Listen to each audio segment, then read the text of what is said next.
अस्सलाम वालेकुम, मैं फातिमा वसीम और आप देख रहे हैं 89 न्यूज़। और आमिर हमारे साथ स्टूडियो में मौजूद हैं। बात करेंगे गोल्ड प्राइसेस के ऊपर। कभी क्रैश करती हैं, कभी हाई लेवल पे चली जाती हैं, क्या फ्लक्चुएशन चल रही है मार्केट में, इस बारे में बात करेंगे। यमन वॉर एंड सऊदीया का जो एक्शन है उसके अगेंस्ट, उस बारे में बात करेंगे। फॉरेन मिनिस्टर की जो मीटिंग हुई है इस्लामाबाद में, जिसमें सुनने में आया था कि एक जनाब गिर भी गए थे, उसके बाद उनसे संभाला नहीं गया, उनको खैर कोई इंजरी खास नहीं आई। इस बारे में भी बात करेंगे। सर कैसे हैं आप? अस्सलाम वालेकुम। जी, कैसी हैं आप? मैं अल्हम्दुलिल्लाह ठीक ठाक। सर गोल्ड प्राइसेस के बारे में बात करते हैं, इतनी फ्लक्चुएशन हो रही है, इसकी वजूहात क्या है? गोल्ड प्राइसेस हमने बार बार प्रेडिक्ट किया, अभी भी प्रेडिक्ट करें। अभी देखिए, दुनिया में गोल्ड के रिजर्व्स ना हर मुल्क के पास है, पाकिस्तान के पास भी है डेफिनेटली। इसकी एक रैंकिंग भी है कि this country stand first and second. ये क्या होता है कि ये आप इसे ऑल्टरनेटिव करेंसी के तौर पे रखते हैं। बेसिकली जितने भी आप नोट छापते हैं वो उसके पीछे एक रीज़न होती है, एंड दैट इज़ कि आपके मुल्क में कितने गोल्ड रिजर्व्स हैं या कितने फॉरेन रिजर्व्स हैं, दोनों को इक्वली समझा जाता है। अब हो ये रहा था कि गोल्ड की प्राइसेस पिछले 1.5-2 माह पहले ऐसे हो रहा था कि पता नहीं, हर रोज़ एक खबर आती थी कि आज गोल्ड की प्राइस इतने हज़ार बढ़ गई, इतने सौ बढ़ गई, इतने $100 बढ़ गई। बढ़ते बढ़ते वो तभी मैं प्रेडिक्ट कर रहा था कि ये गोल्ड की जेन्युइन प्राइस नहीं है। आप इसकी प्राइस ये ना समझे कि गोल्ड सिर्फ गले में पहना जाता है या हाथों में पहना जाता है।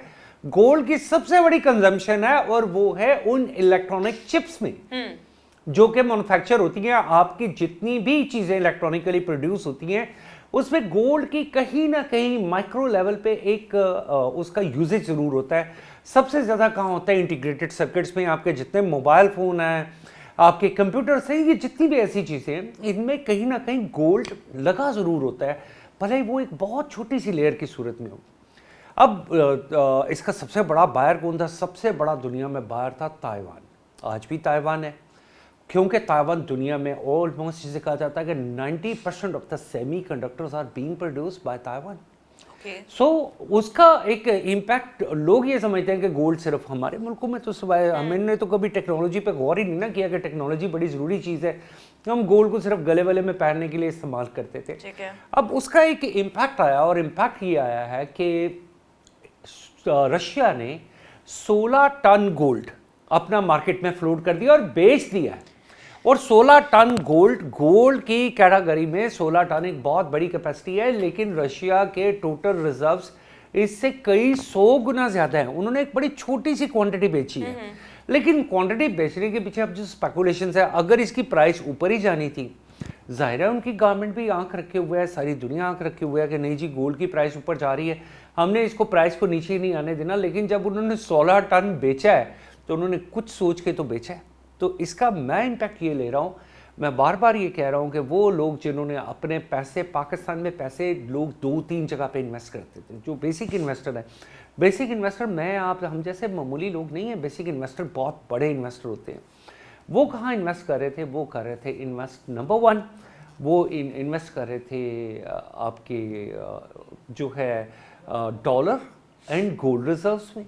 इसके ऊपर एक बहुत बड़ी ट्रेड होती जा रही थी। फिर इसके बाद अगली स्टेज उनकी कहाँ आती है? वो आती है बॉन्ड्स पे, जो इंटरनेशनल बॉन्ड्स होते हैं, वहाँ पे ये इन्वेस्टमेंट होती जा रही थी। तो वो इन्वेस्टर जब वहाँ से निकलेंगे, जब क्राइसिस पैदा होंगे, तो वो फिर डेफिनेटली वो पैसा मार्केट में आएगा।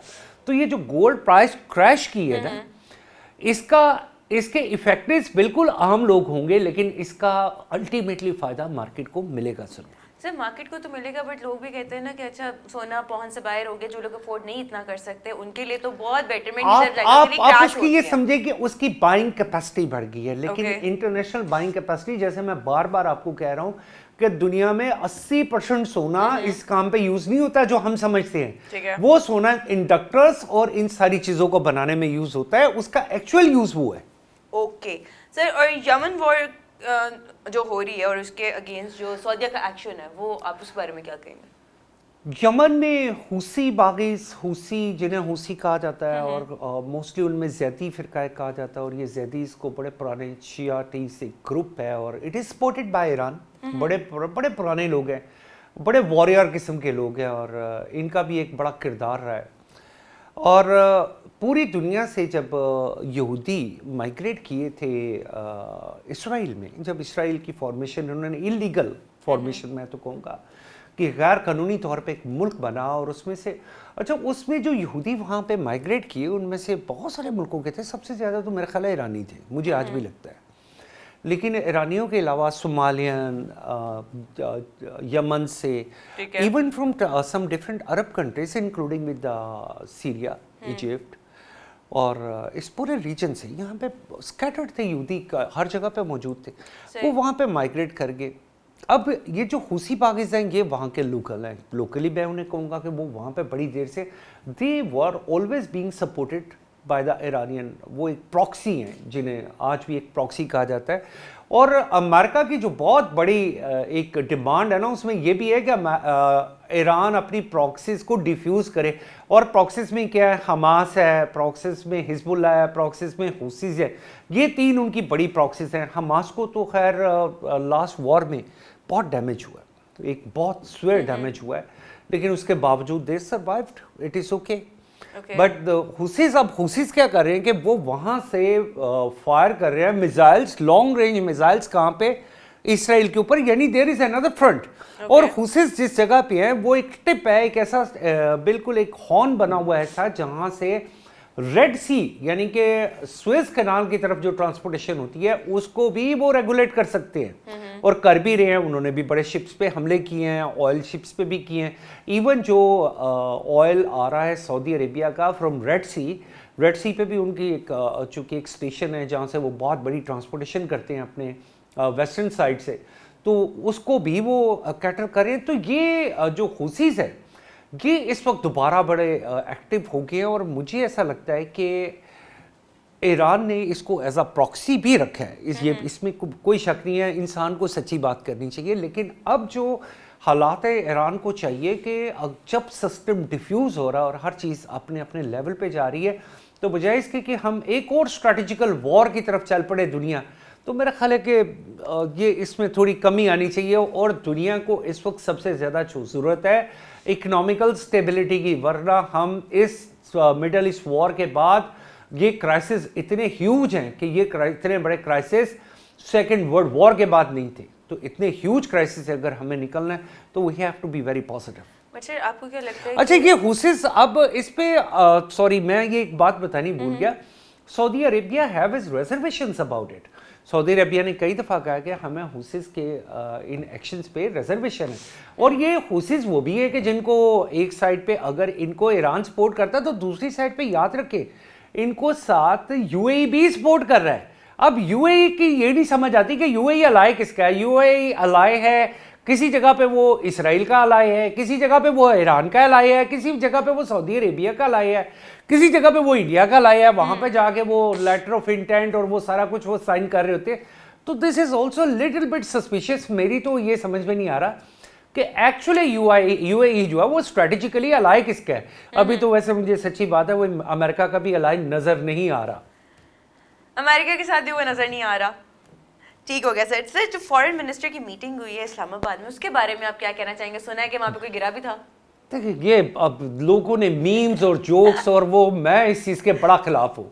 एवरीबॉडी कैन स्लिप डाउन, इसमें कौन सा मसला है? लेकिन उसको मॉरली उस शख्स ने पाकिस्तान को कितना उठाया, मुझे कुछ लेना देना नहीं है। मैं तो अपनी ज़िंदगी में इसहाक डार साहब से कभी ना मिला हूँ, कभी मुलाकात शायद ज़िंदगी में हो भी जाए, लेकिन इतनी बड़ी एफर्ट, इतनी बड़ी जियोपॉलिटिकल, स्ट्रैटेजिकल, डिप्लोमेटिक एफर्ट जो पाकिस्तान की तरफ से हो गई है। आप इस बात पे देखें कि इंडियन मीडिया में आग लगी हुई है। वो कहते हैं विश्व गुरु हम थे, ये हमारे पास था, वो हमारे पास था। पाकिस्तान जिसको वो एक गंदी जुबान यूज़ करते हैं, आतंकी देश। और भाई आतंकी तो तुम लोग हो। खैर, मेरा आज का टॉपिक ये नहीं है, वरना मैं इंडियंस को ज़रा बताऊं कि तुम कितने आतंकी हो। तो आप लोग मुसलसल उसको टारगेट करें। लेकिन कुछ ऐसे भी लोग हैं जो इंडिपेंडेंट ऑब्जर्वर है, उन्होंने इसको अप्रिशिएट भी किया। उन्होंने कहा Pakistan have took a global position geopolitically and if they are successful to manage these negotiations, और जो कि होंगी। अच्छा फातिमा, अब मैंने आपको लास्ट प्रोग्राम में एक बात कही थी कि इट इज़ नॉट इम्पॉर्टेंट कि ये पहली ही मीटिंग में सारी चीज़ें सेटल हो जाए, ऐसा नहीं होना। You need to go step by step. Round of dialogue पहला हुआ है, टर्की के फॉरेन मिनिस्टर आए हैं, इजिप्ट के आए हैं, सऊदी अरेबिया के फॉरेन मिनिस्टर आए हैं और इंडिकेटर्स हैं, मौजूद हैं।